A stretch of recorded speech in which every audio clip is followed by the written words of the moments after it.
અમદાવાદ જિલ્લા ભાજપ કાર્યાલય ખાતે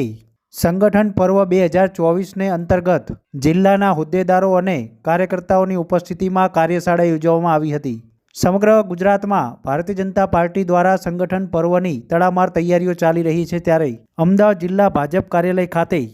જિલ્લા સંગઠનના હોદ્દેદારો, ભાજપના ચૂંટાયેલા સદસ્યો તેમજ ધારાસભ્યો અને